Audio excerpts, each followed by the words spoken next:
Hey everyone, welcome. Today, we're going to dive into how we actually measure success in machine learning. We're going to tackle a really important question. When a model says it's correct, what does that truly mean? Because as you're about to find out, sometimes being 95% correct can be 100% wrong. So let me just ask you something right off the bat. If I told you a machine learning model had 95% accuracy, would you say that's a good model? I mean, most of us would say, yeah, of course. That sounds like a solid A+, right? 95%. That number just feels so solid, so successful. But here's the thing. That single number can be hiding a really dangerous secret, especially when the stakes are incredibly high, like in medicine or finance. And here is the punchline. What if that 95% accurate model was designed to detect a rare disease? And what if it got that amazing score by just predicting that everybody was healthy? You see, in a group of 100 people, it would be correct about the 95 healthy ones, but it would have completely missed the 5 people who were actually sick. This right here is the accuracy trap. And that is exactly what we call the accuracy trap. It's this situation where our most intuitive metric, accuracy, can be seriously misleading. This happens a lot when we're dealing with unbalanced data, where one outcome is way, way rarer than the other. So let's just quickly define it. Accuracy is super simple. It just asks, out of every single prediction we made, how many did we get right?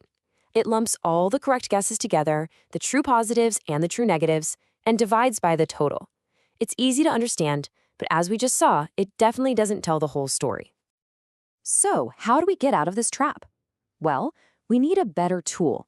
We need to stop just asking if the model was right or wrong and start asking how it was right and how it was wrong. And to do that, we turn to the brilliantly named confusion matrix. All right, let's build this thing out, one piece at a time. First up, the true positive. This is the perfect scenario, right? The patient was sick, and our model correctly said, yep, this person is sick. It's a direct hit, a bullseye. Next up, we have the true negative. This is our other type of correct guess. The patient was healthy, and the model correctly confirmed it. So far, so good. Now these two, true positives and true negatives, are all that accuracy really cares about. But the real magic, the real insight, is in the mistakes. Okay, here's our first kind of error, the false positive. The easiest way to think about this is a false alarm. The model cried wolf. It predicted something was there when it really wasn't. You know, like when it flags a totally normal email as spam. This is also known as a type 1 error. And then there's the other type of mistake. The one that is often way, way more dangerous, the false negative. This is a miss. The model completely failed to raise the alarm when it absolutely should have. It said everything was fine when it wasn't. This is like telling a sick patient they're healthy. This is a type 2 error. And when you put all those pieces together, boom, you get the confusion matrix. It lays out every possible outcome, comparing what the model predicted against what actually happened. With this grid, we can finally stop asking, was it right? And start asking the much better questions that lead to our next couple of metrics. This brings us to our first hero metric, precision. I really like to think of precision as our quality check. It basically asks, when our model does say something is positive, how often can we actually trust it? How reliable is that call? So the math behind it asks a very specific question. Of all the times our model shouted positive, what percentage of those were actually correct? You take the number of true positives and you divide it by all the positive predictions the model made. That includes both the right ones and all the false alarms. So where does this really matter? Think about your email spam filter. You would much rather have a couple of spam emails slip into your inbox than have a super important job offer get blocked, right? The cost of a false positive, blocking a good email, is super high, so you need high precision.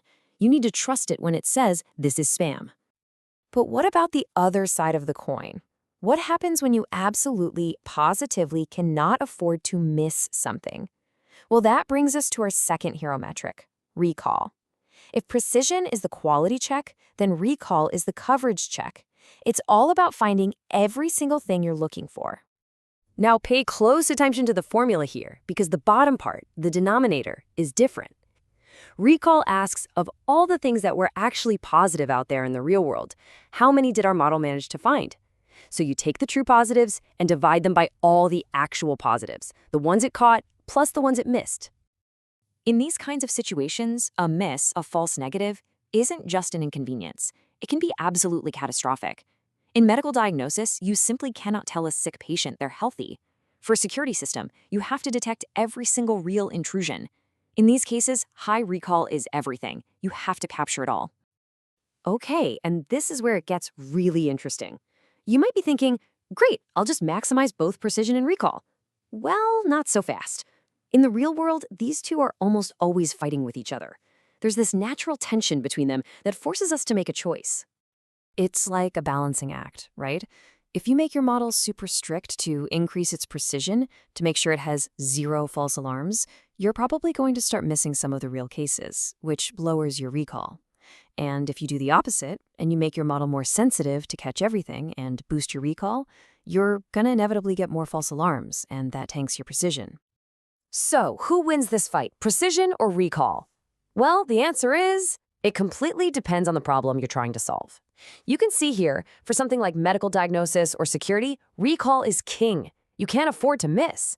But for spam filters or fraud detection, precision is the priority. You can't afford to annoy your users with a bunch of false alarms. But what if you can't just pick one? What if both false positives and false negatives are really bad, and you need, a balance? Well, this is where our final metric swoops in to save the day. Meet the F1 score, the great harmonizer. Now, the formula might look a little fancy, but the key idea here is that it's a harmonic mean of precision and recall. And what's so special about that? Well, a harmonic mean really, really hates it when one number is great and the other one is terrible. This means a model can only get a high F1 score if both its precision and its recall are high. It's the perfect tool when you need that balance. Okay, let's put this all together. Think of this table as your ultimate cheat sheet. Use accuracy only when your data is balanced and the cost of errors is about the same. Focus on precision when you need to minimize those false alarms. Go with recall when you absolutely positively cannot miss a real case. And use the F1 score when you need that beautiful, balanced performance between the two. And that really brings us to the big, final idea I want to leave you with. The next time you see a model that's being praised for its amazing accuracy, pause for a second and ask the question, is that really the right way to measure it? Because at the end of the day, your model is only as good as the metric you choose to evaluate it with.